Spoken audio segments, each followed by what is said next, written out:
Good morning, dear candidates.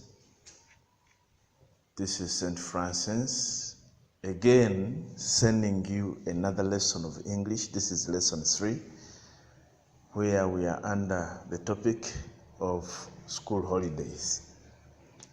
We looked at the vocabulary in the previous lesson. We also had another lesson where we did an activity which involved the use of the given words in brackets to complete the sentence meaningfully. We went on to write another activity. Today we are looking at the future tense with going to. The future tense with going to. But before we continue with our lesson,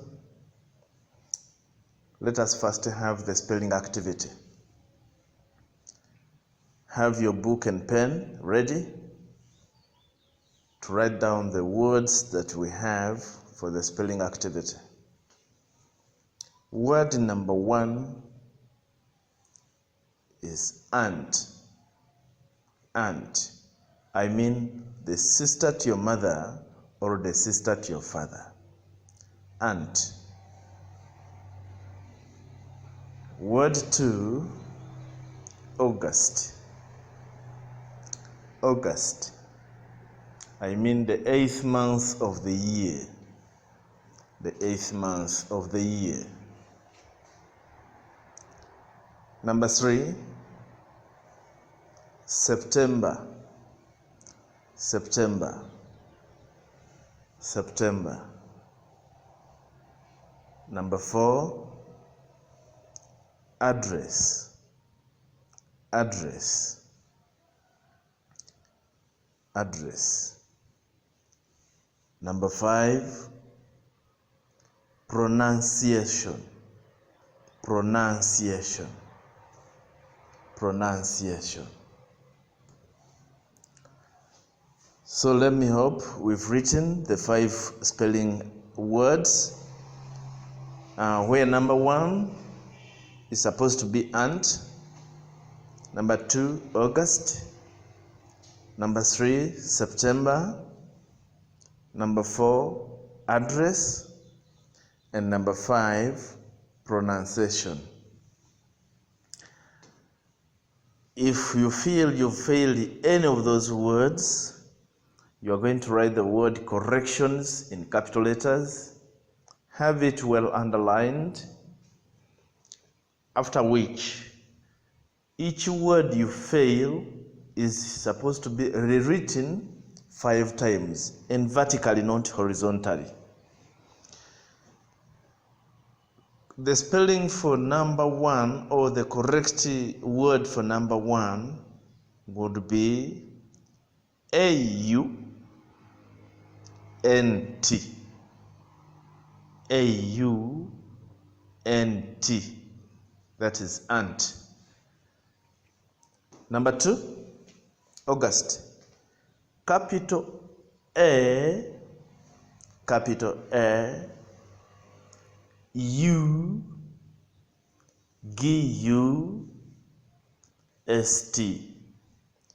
Why have we used the capital A with that one? It is a proper noun of a month of the year, and all proper nouns begin with capital letters. That's why the month of August has been started with the capital A, not small a, because we all know spelling words which are not proper nouns begin with small letters. Number 3, September. September, also being a month of the year, begins with the capital S. Therefore, it is S-E-P-T-E-M-B-E-R.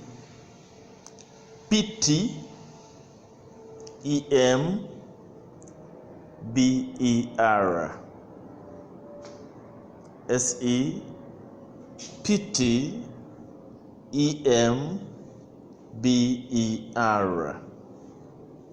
Number 4, address. Address. A-D-D-R-E-S-S. R-E-S-S. And lastly, number 5, pronunciation. Pronunciation. Pronunciation is P-R-O-N-U-N-C-I-A-T-I-O-N. Pronunciation. When we look at those words, I've already told you that the first one is aunt, which is the sister to your mother or father. The sister to your father is your aunt. The sister to your mother is an auntie still. That is under the family tree in P6. Then August, we've already said, is the 8th month of the year, followed by September, which is the 9th month of the year. We have address. Address is two-way. In one way, it is a verb, whereas on the other side, it is a noun. As a verb, the pronunciation for the verb is address. Address. I think you can hear the difference in their pronunciations. Address. The continuous tense is addressing. We just add on ing, addressing. And the past tense is addressed. Addressed. We just add on ed, addressed. Then the past participle is also addressed. To address is to put a direction or a location to where something is supposed to be delivered. When we write letters to our friends, we address them to the friends where the friends are, where the friends can access them from. So that is to address.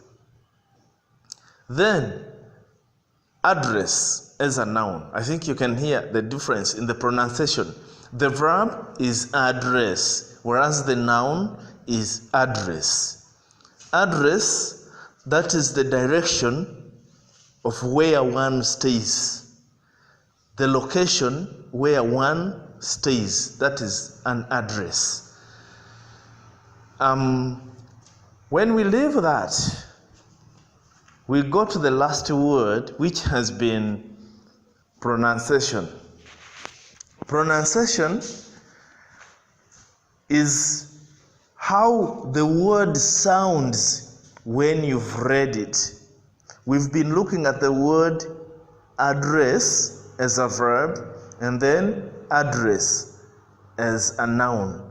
So that one is what we call pronunciation. The sound of the word that you mention is what we refer to as pronunciation. Leaving that aside, we move on to today's gist, or to today's lesson, and that is the future tense with going to. Going to can also be used to express the future. It is used to express the future because you are saying you are going to do something. Therefore, which means something has not yet taken place.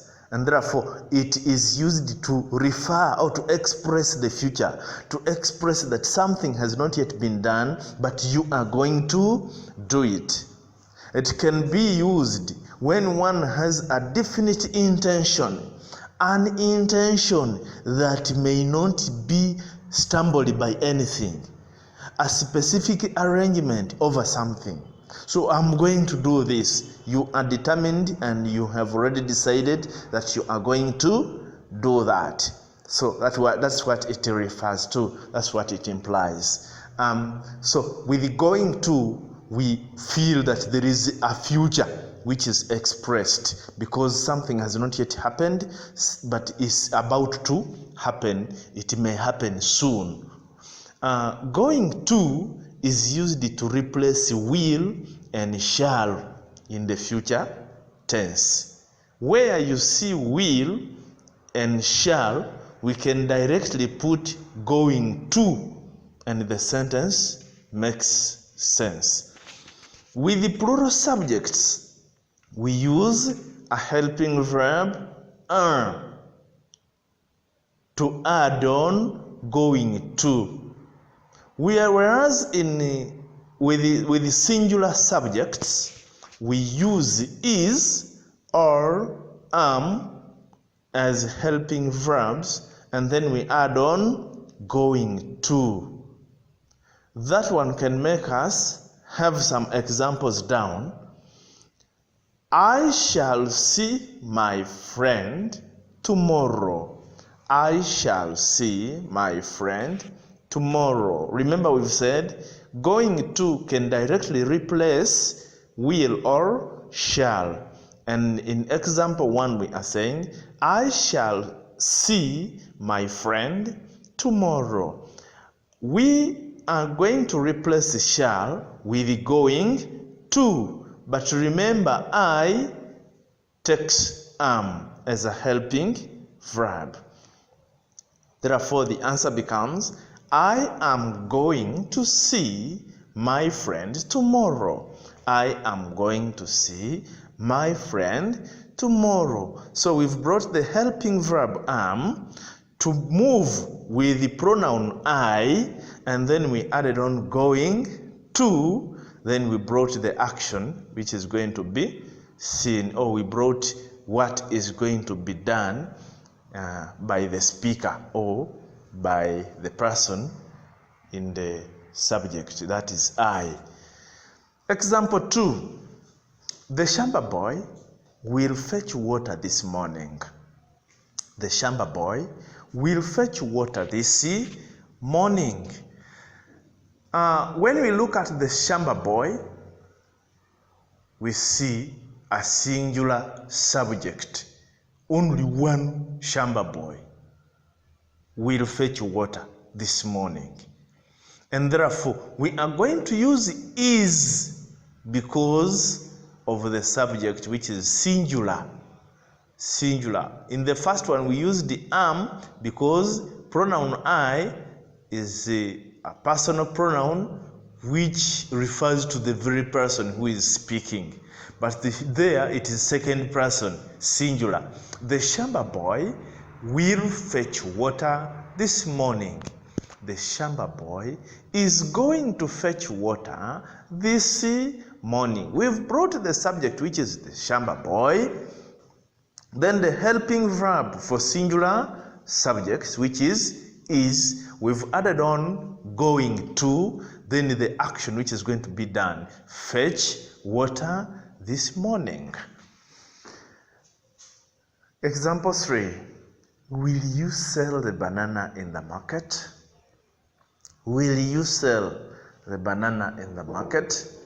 The answer is going to begin with the because the question is the example is in question form.